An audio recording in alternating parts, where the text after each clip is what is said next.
You are listening to Shameless Stories, and I'm Nicola Humber, founder of the Unbound Press, soul-led publishing company for magical women writing world-changing books. And we are delighted to be the sponsor of this podcast. So enjoy, magical one. Well, welcome to another episode of Shameless Stories, the podcast that aims to lift the lid on all things relating to shame. And I am joined by a very special guest. Olivia Beardsmore is with me today. We've actually recorded this before. And I'm going to shamelessly admit that technology was not my friend at the time. And actually, it's probably all about the fact that it's about divine timing. I do believe things happen for a reason. I do believe that we're sharing our story now, or this story now, for a reason. And we were just talking about the fact that we're in the midst of January. We're both a little bit slow. I was just saying there's no filter that can fix this face at the moment. But I'm here, I'm being visible. And I think it's important to show up when we feel like this, as well as when we're all guns blazing. So yeah, Olivia, I'm going to let you introduce yourself and stop waffling. Oh, you're not waffling. I love listening to you. Well, So, I am, yeah. Shall I introduce away? yeah, go ahead. Brilliant. My name is Olivia Beardsmore, and I am a firewalk instructor and an experiential empowerment coach, which basically means that I take people on experiential activities to help them step into their power, break down barriers that are holding them back in their life, and give them that physical experience, evidence and proof that they can do what seems impossible, and then apply this into their lives, their business, their community, however they take it forward. It's just so powerful. I mean, it's so interesting. When you introduce yourself, when we first met like 6 months ago, I just knew what you were doing was super powerful, but I got to experience it like a couple of times. I got to experience you walking on fire for a Guinness World Record at 250 meters of hot coals, and I'm not kidding you. When you're stood next to it, it's very hot. So God knows how it was for you walking across the coals. But you know, we'll talk about that in a second. But also the fact that I got to do it as well. And I think until you're presented with a stretch of ground with hot burning coals on it, and you're then tasked to walk over it, I don't think people really understand the gravity of that situation until it's presented to you. And that's the thing that really struck me when I was lucky enough to experience your magic and your embodied practices that you share with corporates and with the world. And yeah, I mean, the fact I've got my certificate, I keep looking at it. It says I walked on fire, I can do anything. So whenever I'm feeling a bit shit, I look at it and go, I've walked on fire, I can do anything. We'll get over this. And it's like, it's so silly, but it's so powerful at the same time. So you've got a really cool story around how you got into this. Like you have a great story. So do share. I'd love for the listeners to hear how you got into this. Sure. I think the funny thing for me is I would never have signed up to go on a firewalk ever in my entire life. I'd seen it on the news in the 80s of people chanting cold wet grass, and to me it looked like some sort of group of weirdos.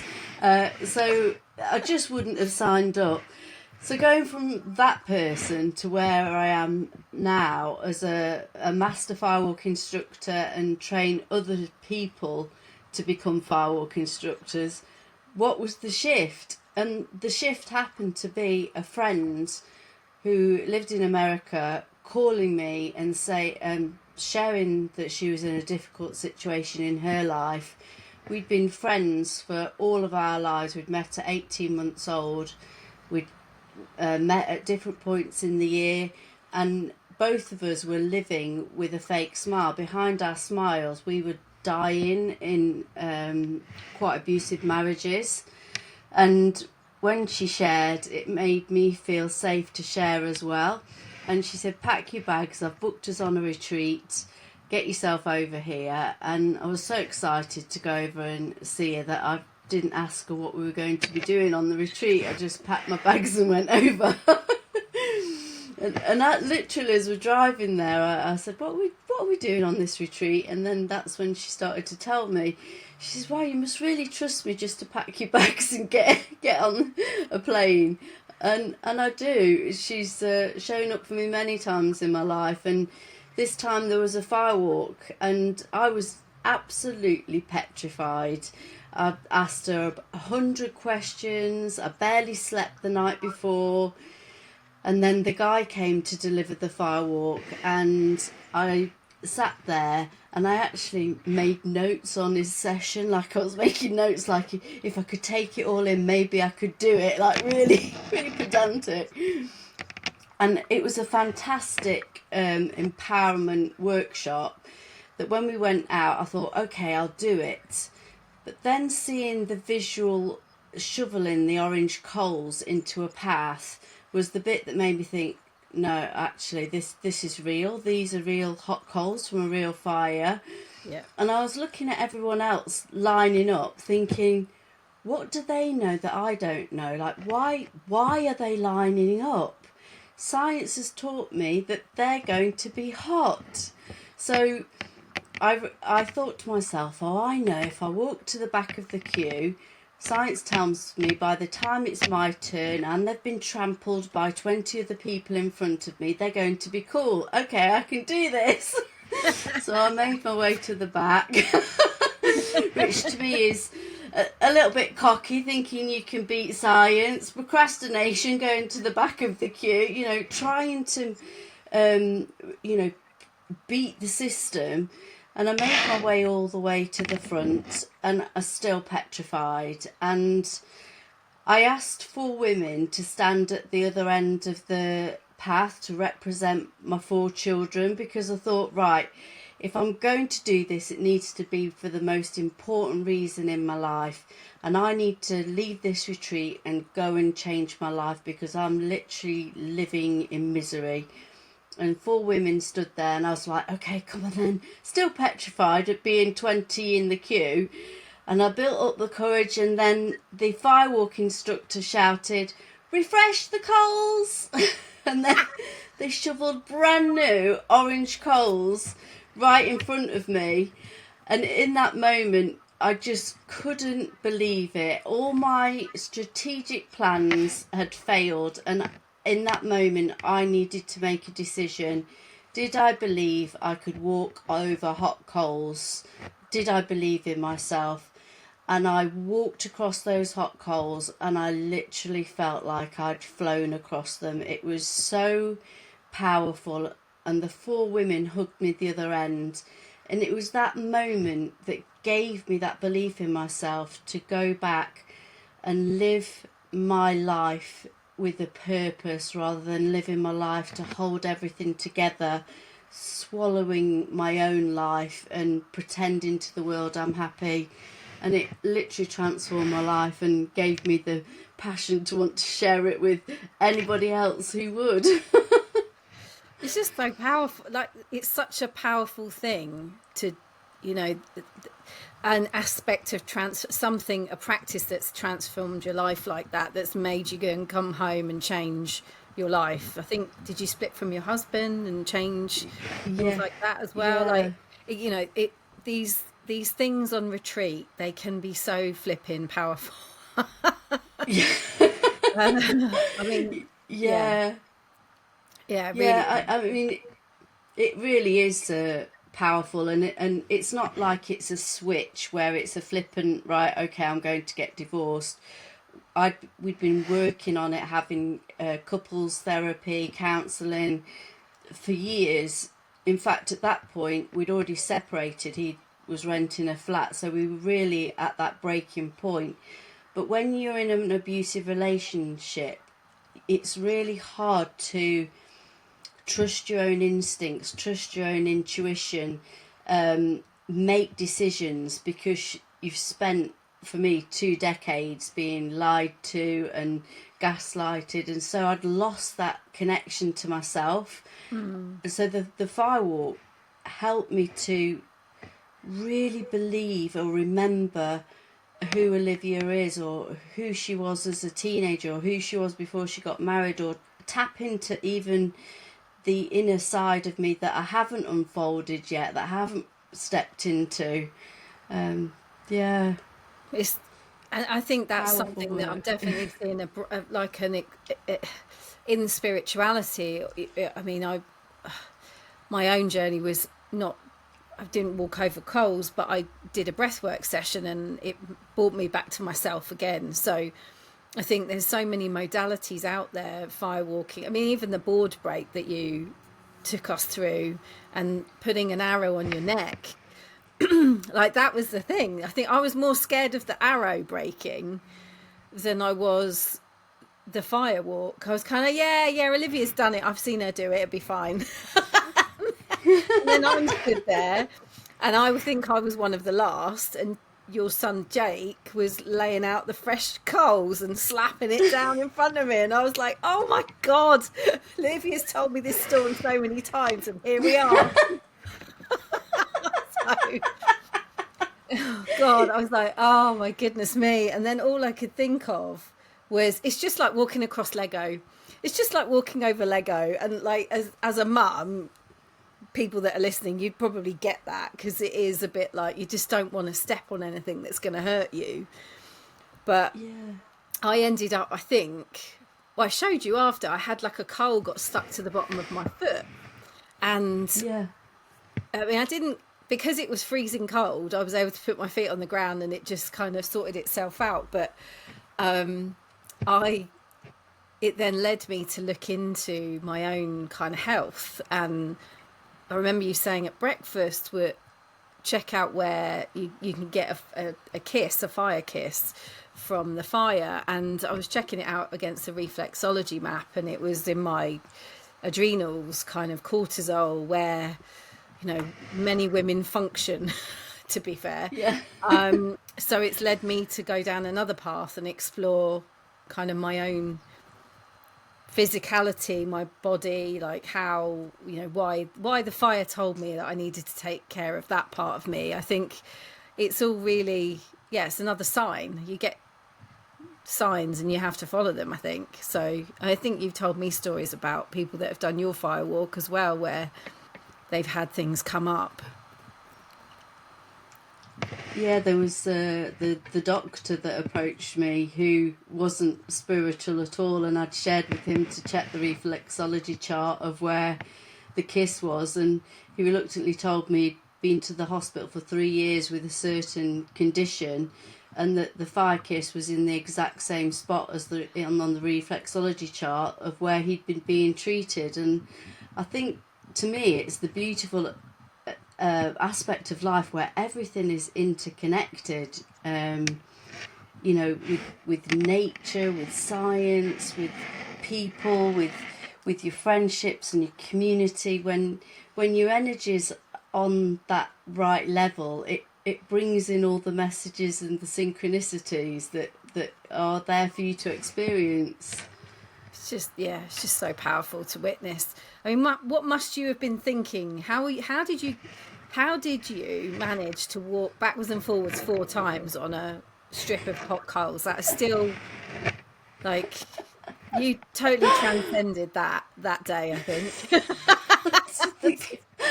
Out of body experience.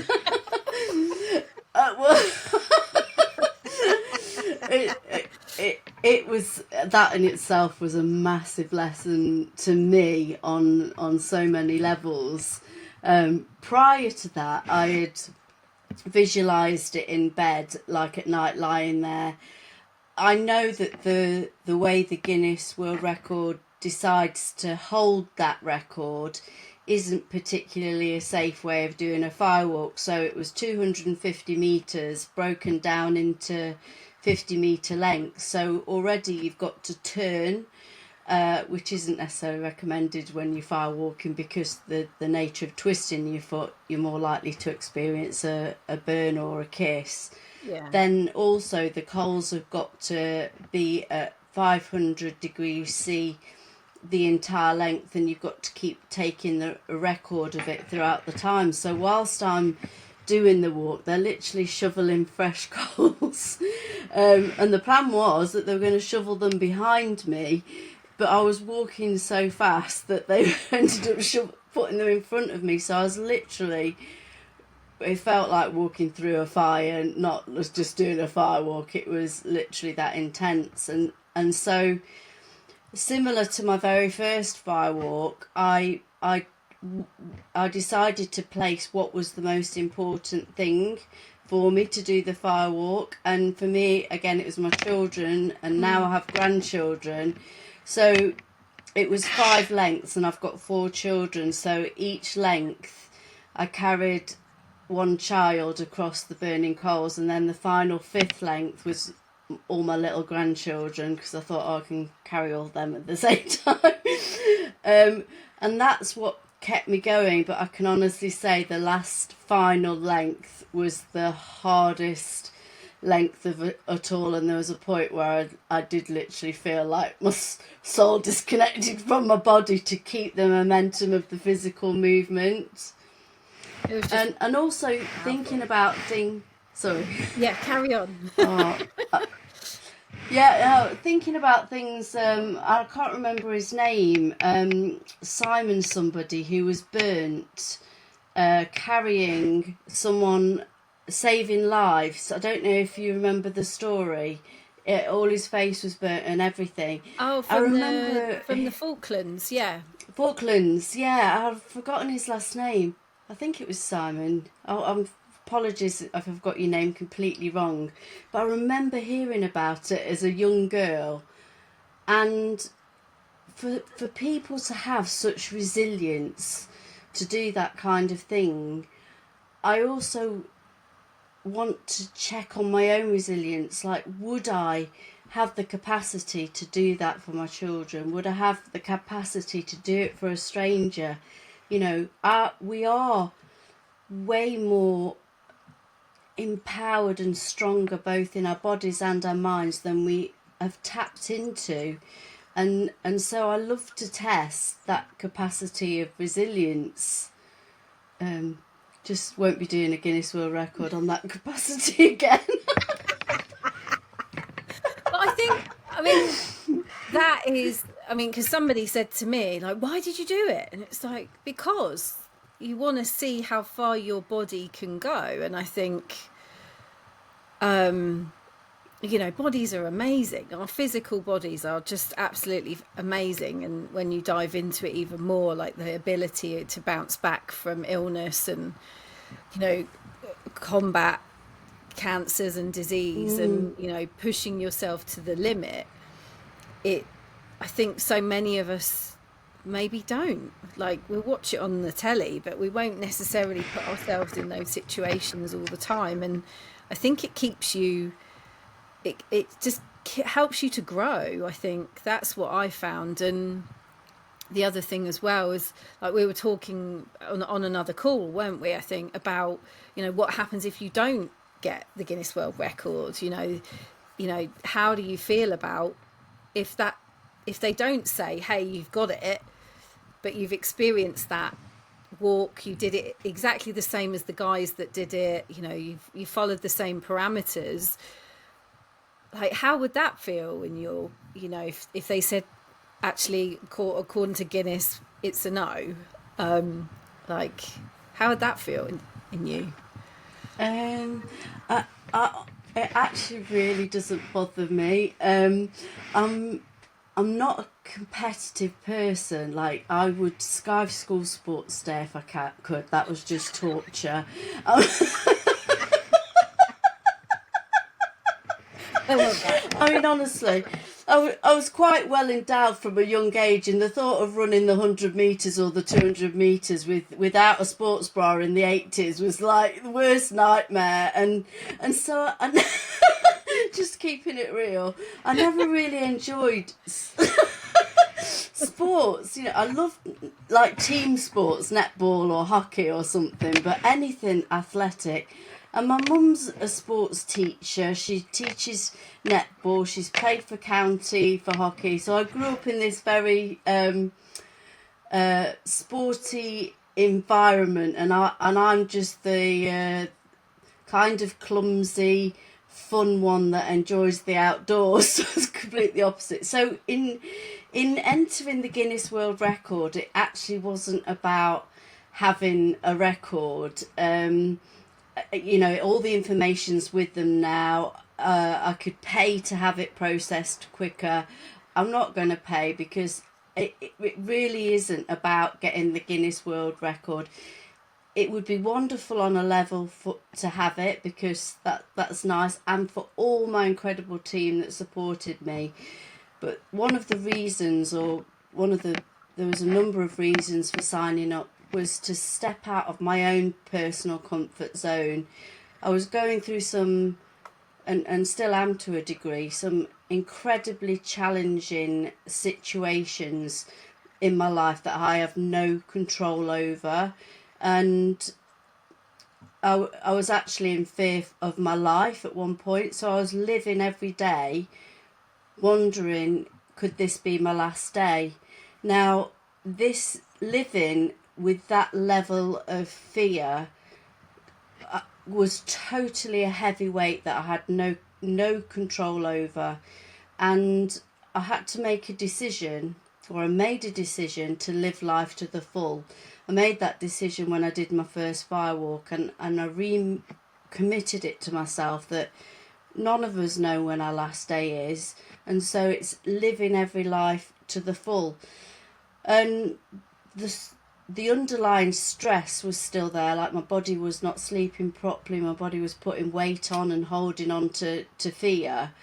But the conscious decisions I was making were, I am resilient, I can do things that are impossible.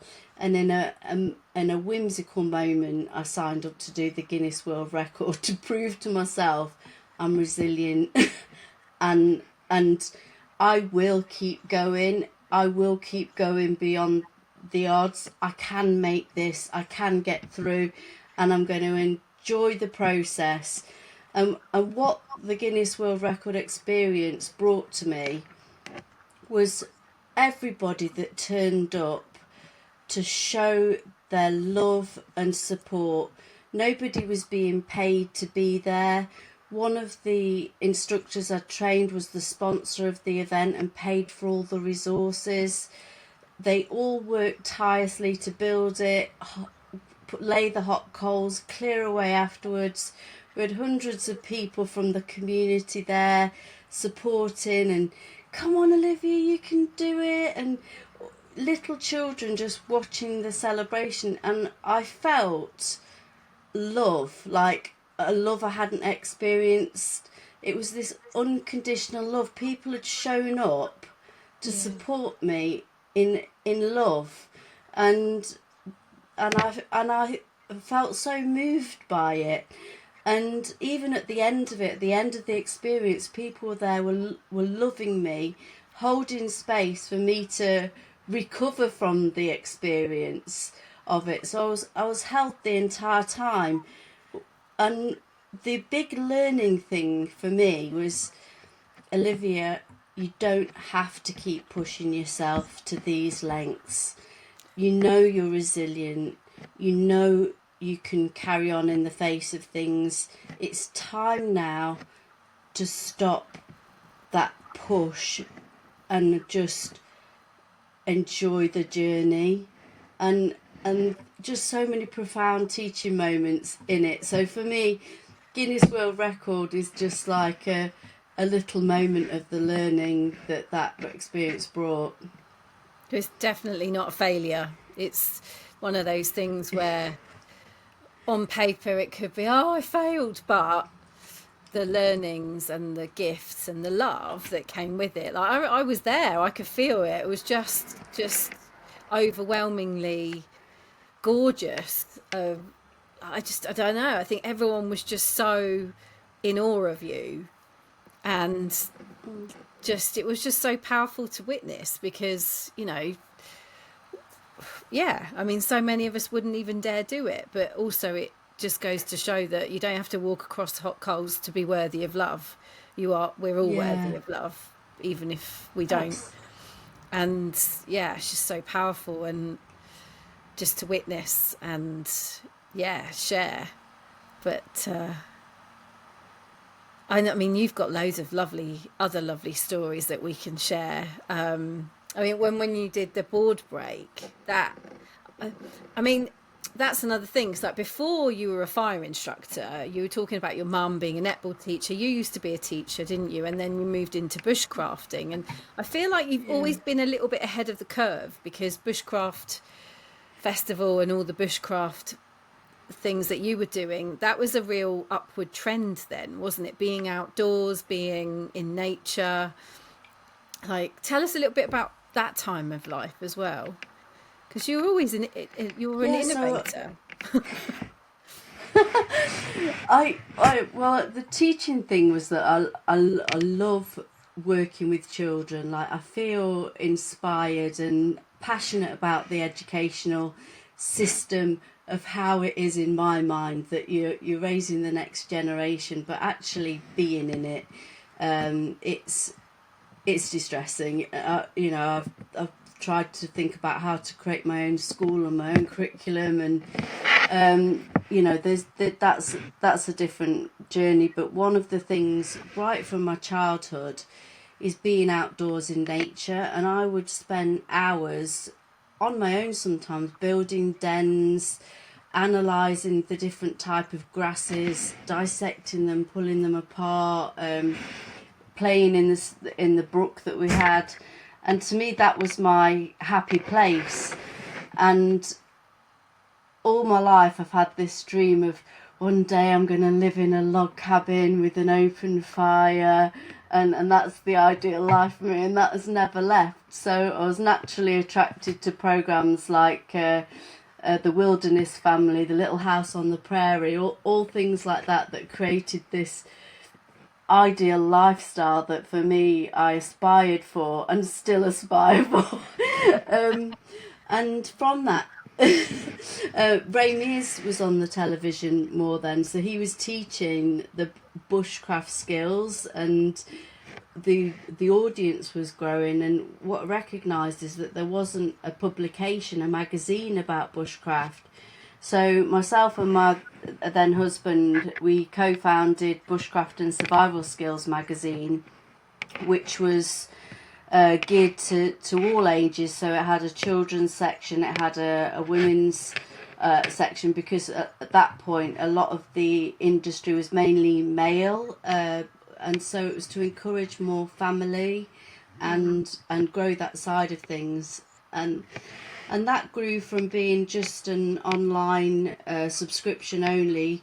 We were approached by connections into the newsstand, and to take it into WH Smith's. It went into WH Smith's and various of the other news agents like McCall and some bookstores. I can't remember the name of the bookstore. They've gone out of business now.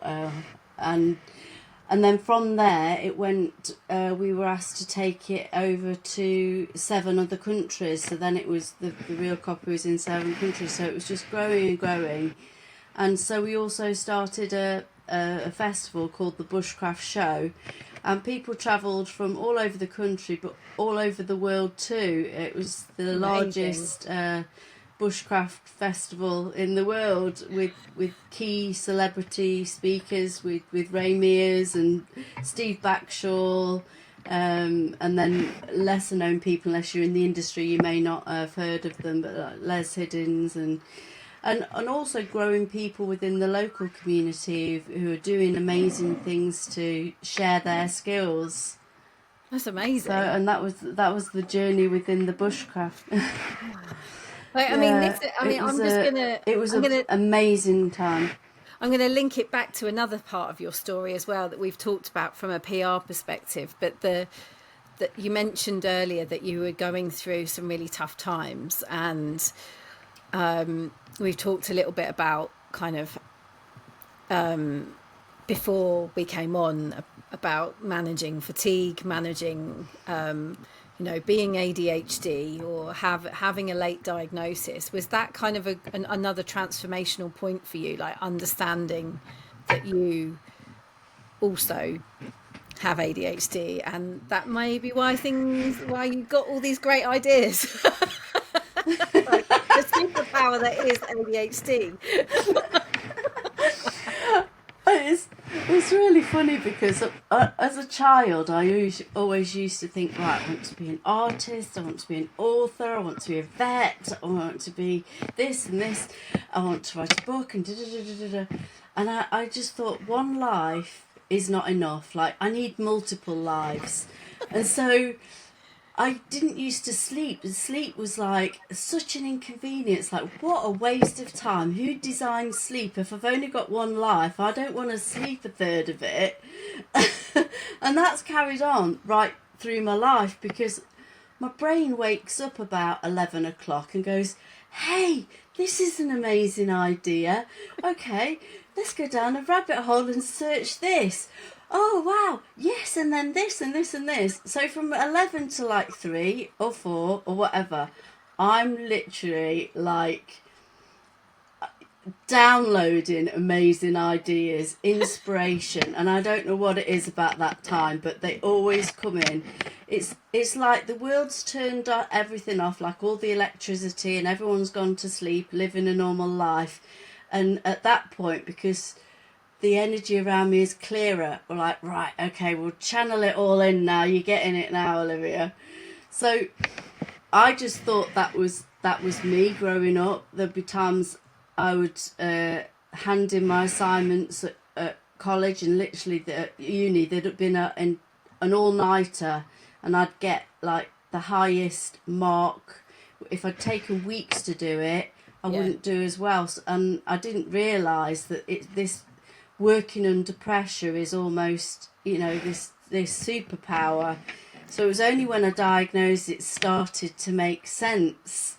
And it was quite a shock because I worked as a teacher. I was really interested with children with ADHD and autism, and I'd specialised in that area. So I would actually get contracted in to go and work with children with ADHD and help them get through their SATs. And then I'd work on different projects or one-to-one with children. So when they diagnosed me, I was like, how can that be? How can I go and help children with ADHD if I've got ADHD? But then I can see why we got on so well.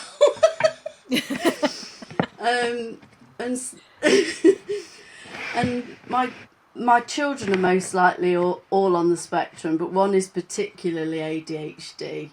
And now seeing that I was a mother with ADHD, raising a child with ADHD, looking at other mums thinking, why does their life look a lot easier, or the perception it looks a lot easier? And I recognise now how we could hit loggerheads at different points because I'm trying to explain something. He can't retain all the information in one hit and wants to interject. He keeps butting in, and I want to actually share my feelings with him and feel he's not being disrespectful. So you're like this, trying to have a relationship. But now we know that. We've got great skills and techniques of how we can actually resolve the situation with understanding each other's idiosyncrasies. And so I've also started to change how I work. I love the work I do. Doesn't feel like work, so it feels wrong to call it work, but because it's so enjoyable, I could stay up till the early hours of the morning working.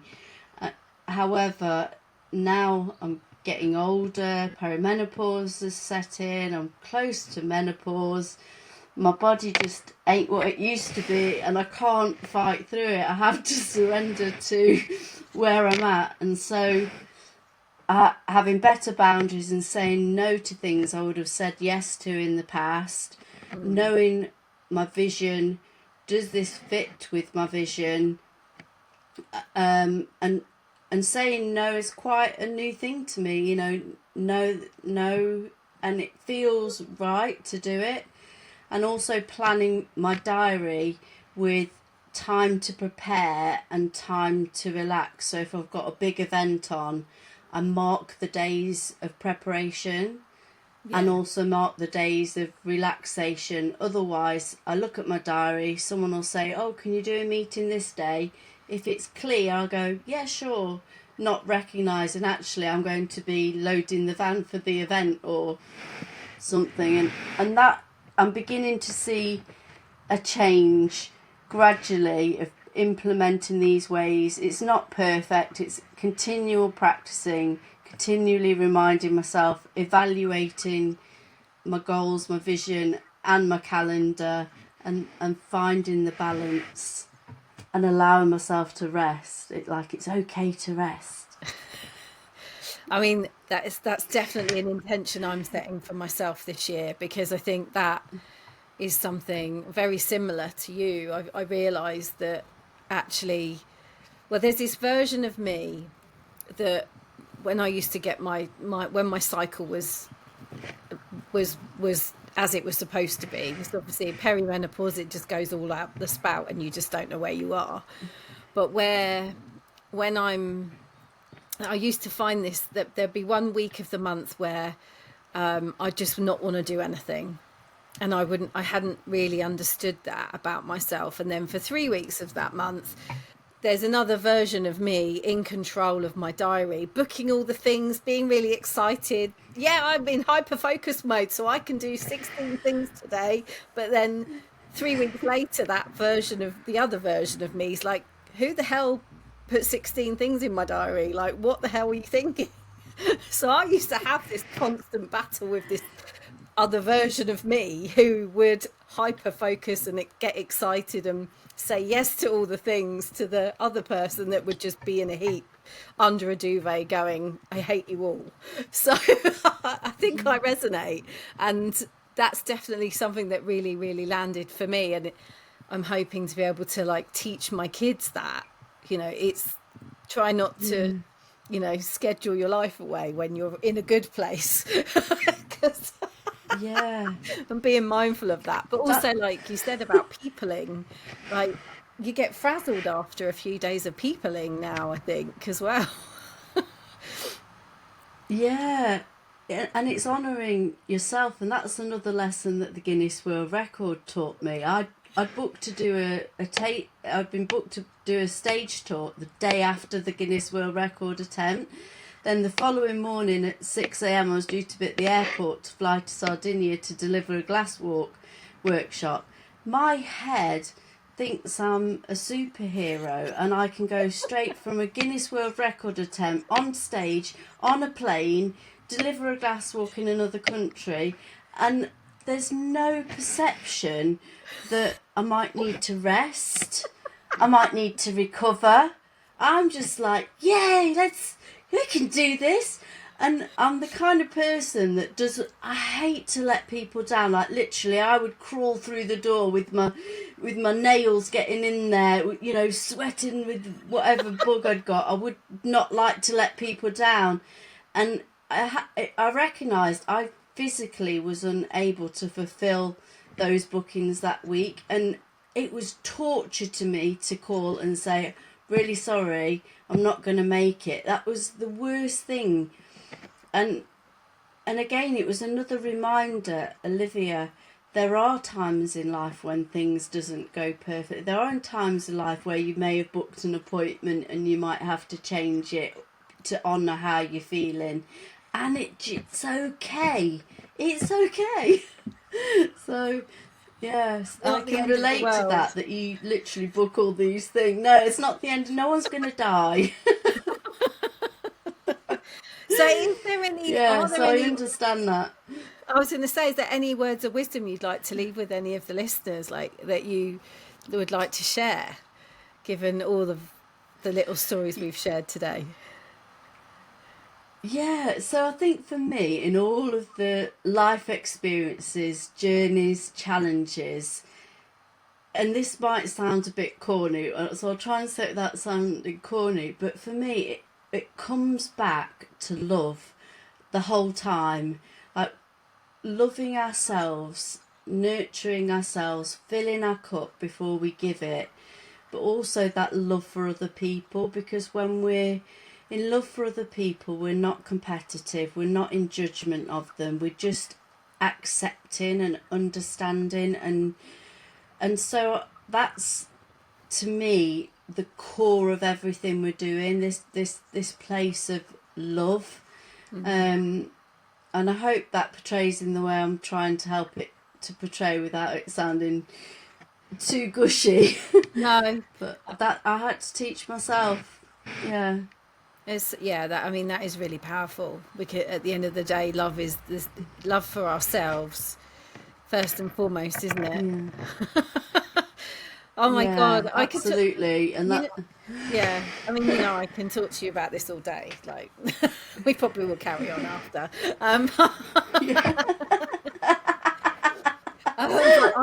I'm so grateful for having you back on again, and I really, if anyone is listening would like to speak to Olivia about running glass walking or firewalking events, or at their retreats or in their workplaces, honestly, you do not look back after you have done one. It is a very powerful experience, and I can't rate it enough. So thank you again for coming on and sharing your shameless story. Thanks, Sarah.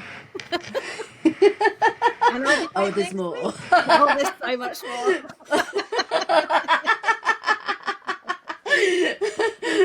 Thanks, Oh Sarah. my goodness. So so thank you for listening, and I'll be back soon with another episode.